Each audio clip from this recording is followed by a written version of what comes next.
These are all the cloud-based points, cloud-based readily available tools, MLOps products points. These are GUI-based, very easy. No code or minimal code is required, and everything is controlled by a single platform. Easy.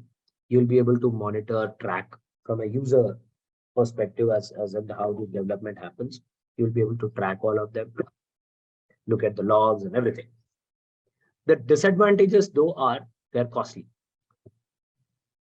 Though we are saying it is costly, but I would always look the expense part from a business perspective. This is also something that you'll have to think from influencing your management in adopting these readily available tools. If you want to develop a machine learning model, friends, what do you need? You need data. You need the infrastructure for developing the models. This is going to cost you, but most importantly, you need ML engineers, data scientists, data analysts, resources. Right? This is also one of the resources that you need. So what you do? From a management perspective, you hire the team, pay them the salaries and ask them to develop. So maybe there are 5 team members, and they are taking 30 days to develop that machine learning solution. Right? So for each of them, you are going to pay salaries, and then you're going to wait.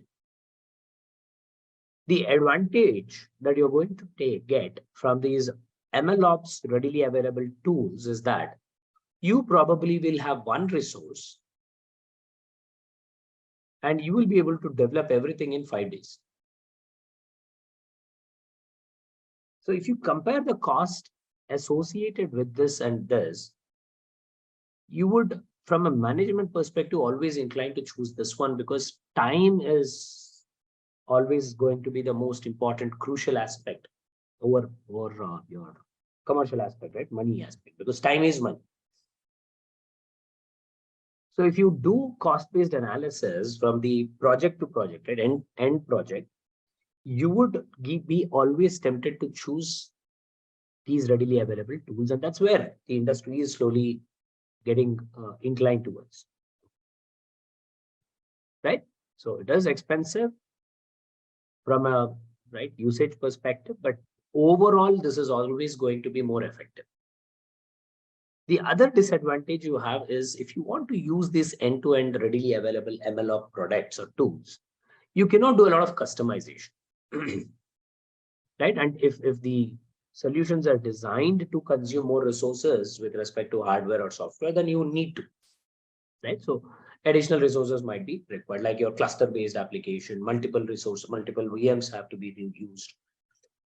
Right? Or data read-write operations are happening. So there might be certain points which are out of your control, because this vendor locking will be there, right? They're designed like that. That's all. You cannot, if you want to use them, use it. Otherwise, choose other option. So these are probably the primary 2 disadvantages that you will see rather than expense. There might be certain scenarios, certain projects where time is not a crucial aspect. It's a core development. Probably you're talking about developing a solution from scratch. You have ample time. In such case, yes, this becomes a crucial aspect. Expense, usage of these readily available solutions. From that perspective, you'll always try and look out for open source options. These tools will allow you to implement MLOps standards, but without any additional cost of using these tools itself. It all started from containerization concept. You have Docker, you have Kubernetes, you have MLflow, Kubeflow, and TFX. These are the modules that we will be covering. We'll be looking at Docker, then Kubernetes, then we will try and see whichever is this next among this. Kubeflow is, at least for me, is a tool which is a proper end-to-end scalable solution. And for that, of course, you need a lot of resources. It cannot be implemented on your local machine. So from an implementation perspective, from its usage perspective, it has a lot of flexibility, a lot of, I should say modularity. But at the same time, it is costly. From a resource perspective. And these are simple solutions. TFX is a Google product. Again, all of these are Google products. Okay? Everything that we are looking at here is probably directly or indirectly is thanks to Google's research. Okay, Kubernetes, of course, is a Google product which relies on Docker. Docker is not a Google product, but it uses Google product uses Docker. TFX is basically an extension to TensorFlow library itself that Google has developed, and the team is trying to implement the entire MLOps standards for that library, TFX TensorFlow library, so that just using this one library, we can implement everything end to end. And here we will also look at something called as Beam, Apache Beam. And we'll also use this workflow orchestration tool called Apache Workflow.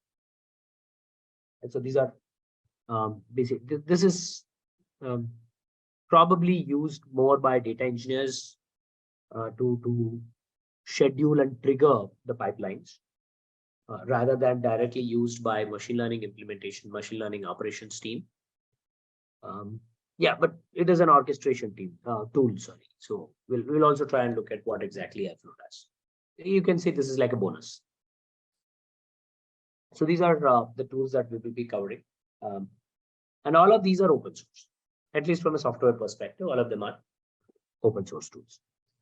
Hardware, of course, you will have to procure hardware, and that's where the cost is coming into the picture. As an organization, you can probably use an open source, single local premise servers, a single server or multiple servers, or you can have a distributed environment setup on premise, that's Hadoop cluster setup, or you can use cloud-based platforms for infrastructure perspective, right? Not the software perspective, but from hardware perspective, you'll at least try to use the cloud platforms, and that's what you're going to use. So be ready to shell out some money for implementing open source tools also. But that is how it is. That's how we have to learn. We cannot bring in a on-premise cluster setup because that includes a lot of laborious jobs, a lot of network related aspects, a lot of infrastructure procurement challenges, and all those things will come into picture. So businesses look at all these things, and rather than having an on-premise server procured and maintained, very simply hire your hardware from cloud platforms, right? So that's another advantage that we will get from cloud platform usages. All right, so this is basically our flow. Now, whenever we are talking about development, I'm not talking about machine learning development. I'm talking about any application development. Okay, it could be any app development. These are basically some of the important aspects that we look at after the development happens. After the development, okay? You will probably be developing multiple versions. So you will have to track these developments. Let's say today you are going to say that, hey, this is the best model I've developed.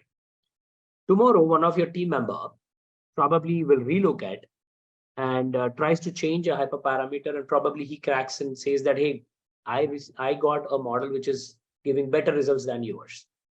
So that becomes another version.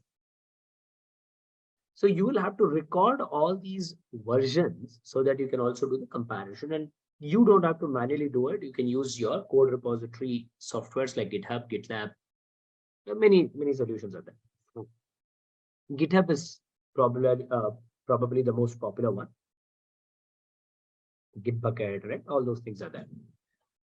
So you can use GitHub, which will automatically do the version control for you. Once, let's say, one of the version is selected, In your application, there will be multiple modules, multiple features, you can say, right? Modules are features. When you are trying to consume this application, unit testing has to be done. Unit testing is basically taking each of those features and then checking whether those features are working or not.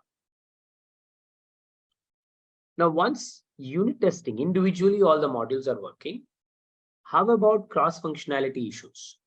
If I'm using all of them together, then do you see any flow breaks, integration issues? And all those things will be checked here in the integration testing. Now, once the integration testing is also success, right, that there is no flow issues, everything is working appropriately well. All of these individual components are integrated together and giving us the results. How are these results? Are these acceptable results? Right? That is basically the acceptance testing we will have to do. Right? Whether they are matching the company's expectations or not. And once this acceptance testing is satisfactorily completed to the company's expectations, then we will implement that on the test environment, and we are going to check whether after integrating it, after basically bringing everything together and deploying it on an environment, on some server, is it working well or not? So if everything works well, then we take it to the production environment. So first, in fact, from a development scenario, you will have dev server, then you will have test server, and then you will have production server. So from here to here, these are the steps that we will have to look at. In fact, in this also, we will do all these individual checks as well. Once it is working here fine, then we do take it to the production. We replicate whatever things we have done here. We basically do multiple test server implementations. We'll also record the steps, and we'll just replicate those steps on the production server. This is how the deployment should actually be done for any application. Okay, ML application is not so different. All right, so this is basically the